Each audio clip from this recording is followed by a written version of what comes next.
Hello friend, Soma's কিচেনে সবাইকে স্বাগত জানাই। আজকে আমি বানিয়েছি ফুলকপির পরোটা।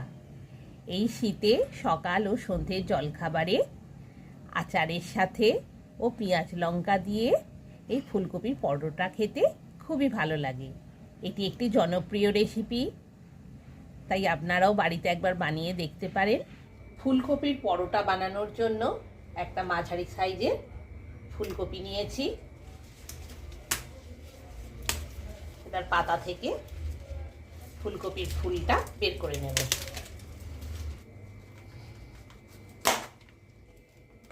এবার ফুলকপির ফুলগুলো একটা একটা করে বের করে নিচ্ছি।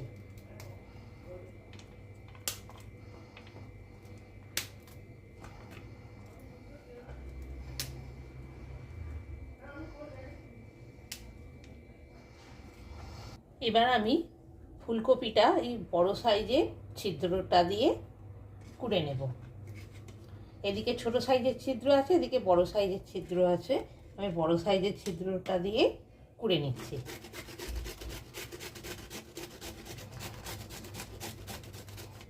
একই পদ্ধতিতে পুরো ফুলকপিটা দিয়ে এইভাবে কুড়ে নিতে হবে। ওভেন অন করে দিলাম, কড়াই বসিয়ে দিলাম, 1 চামচ সর্ষের তেল দিয়ে দিলাম, 1 পিস তেজপাতা, 1 পিস গোটা শুকনো লঙ্কা দুভাগ করে দিলাম, কালো জিরে 1 চামচ। খুব ভালোভাবে মশলাগুলো তেলে ভেজে নিচ্ছি। একটা ফুলকপির ফুল অংশ নিয়ে কুড়ে রেখেছি, সেটা দিয়ে দিচ্ছি। ওভেনের স্টিম ফুল ভলিউমে রয়েছে। তেজপাতা, শুকনো লঙ্কা আর কালো জিরে ফোড়ন দিয়ে ফুলকপির ফুল অংশটা কুড়ে নিয়ে সেটা ভালো করে সর্ষের তেলে ভেজে নিচ্ছি। বেশ কিছুটা ভাজা হয়ে গেছে। এবার মশলাগুলো দিয়ে দেব। লঙ্কা গুঁড়ো 1 চামচ, হলুদ গুঁড়ো 1 চামচ, ধনে গুঁড়ো 1 চামচ, জিরে গুঁড়ো 1 চামচ, নুন 1 চামচ, চিনি 1 চামচ দিয়ে দিলাম।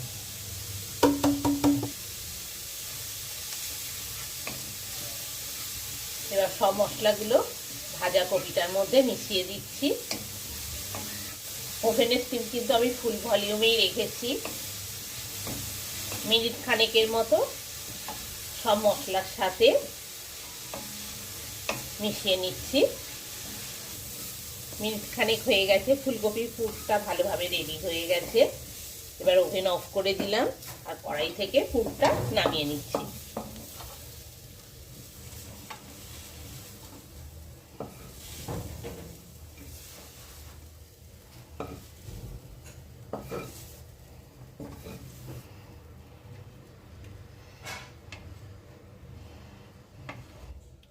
আমার ফুলকপির পুর রেডি।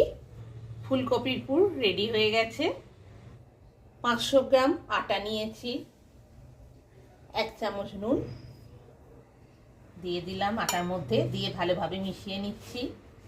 এবার পরিমাণ মতো জল দিয়ে আটাটা মেখে নেব।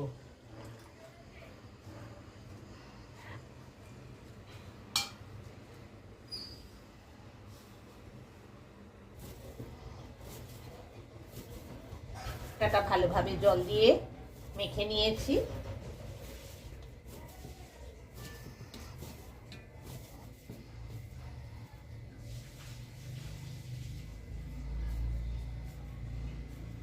এবার লেচি কেটে নিচ্ছি।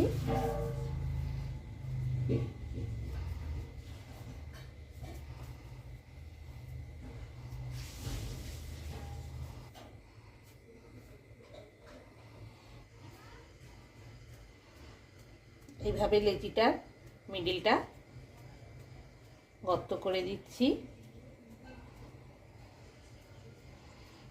ভিতরে পুরটা দেয়া হবে।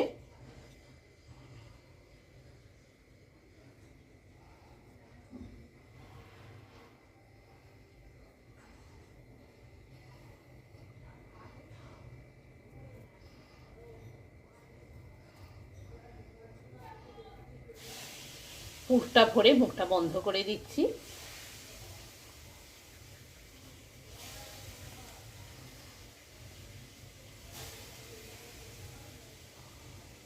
এইভাবে সব লেচিগুলোতে পুর ভরে নিতে হবে। আটার লেচিগুলোতে ফুলকপির পুর ভরে দিয়েছি। এবার বেলে নেব। বেলে নেওয়ার জন্য চাকিতে একটু তেল দিয়ে দিলাম।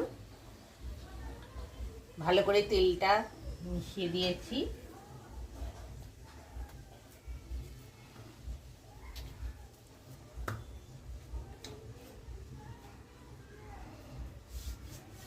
এবার ভালোভাবে বেলে নিচ্ছি।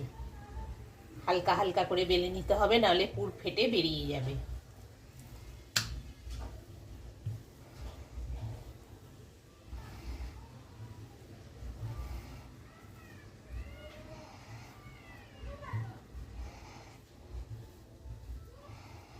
এইভাবে সব লেচিগুলো বেলে নিতে হবে।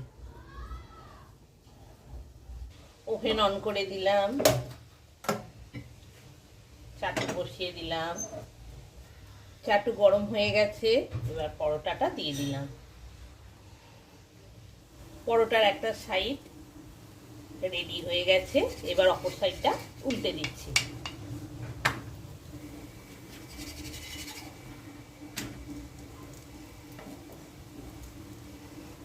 এবার রাইস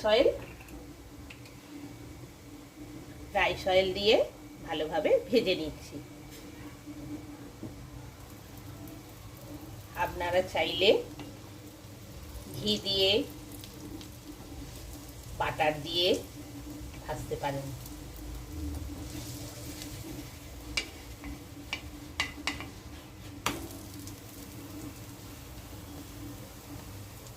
ওভেনের স্টিম কিন্তু ফুল ভলিউমেই রয়েছে প্রথম থেকে।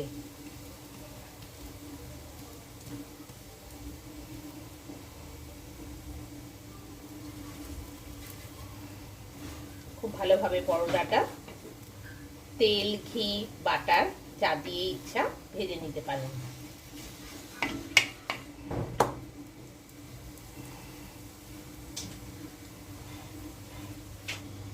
আমার পরোটার দুটো সাইডই ভালো করে ভাজা হয়ে গেছে। এবার আমি তুলে নিচ্ছি।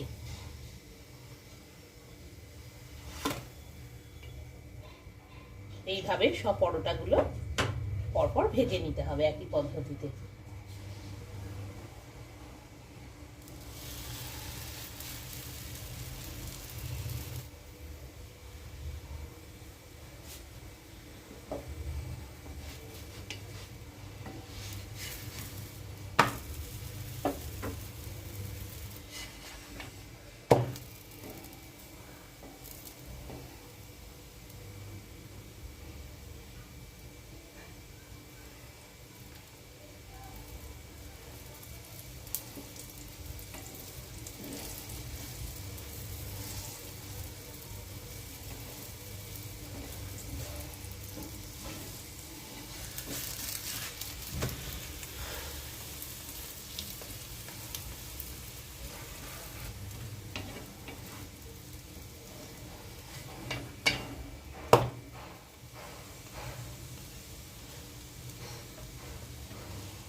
পরোটার দুটো সাইডই খুব ভালোভাবে ভাজা হয়ে গেছে।